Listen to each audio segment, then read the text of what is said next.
100% review পিটিশনে আমাদের ভালো ভালো গ্রাউন্ড আছে। বর্তমান যে জাজমেন্ট আমাদের সামনে এসছে, সেই জাজমেন্টটা যদি ভালো করে পড়া যায়, খুব নিখুঁতভাবে পড়া যায়, তাহলেই খুব ভালোভাবে বোঝা যাবে আসলে ব্যাপারটা কি।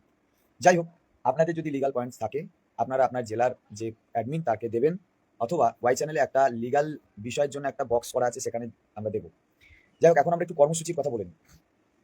আগামী সোমবার স্কুল সার্ভিস কমিশনের কাছে আমাদের যে অভিযান আছে, সেই অভিযানে আমার যতক্ষণ পর্যন্ত আপনারা কিন্তু রেডি হয়ে আসবেন। আগের দিনের মতো আমরা সারা রাত কাটালাম আর আস্তে আস্তে রাত হতে হতে আর ভোর হতে হতে পুরো জায়গাটা ফাঁকা হয়ে যাবে, এরকম করবেন না। পরিষ্কারভাবে বলছি যে আসবেন প্রস্তুতি নিয়ে, যেহেতু 22 তারিখেও আমাদের রাজভবন অভিযানটাও আছে।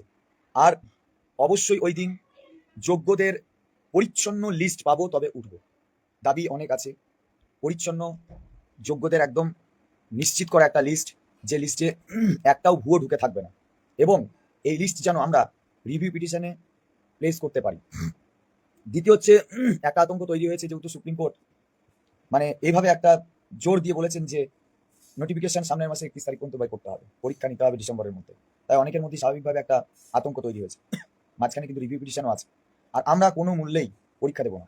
আজকে যদি 10 বছর পরে কোনো একজন লয়ারকে, কোনো একজন ডাক্তারকে, কোনো একজন শিক্ষককে, কোনো একজন অধ্যাপককে, এমনকি যে কালকে পরীক্ষা দিয়েছে একটা সে যদি আবার 1 সপ্তাহ পরে ওই ক্লাসেরই অন্য পরীক্ষার প্রশ্নের উত্তর দেয়, তাহলে সেম নাম্বার হতে পারে না।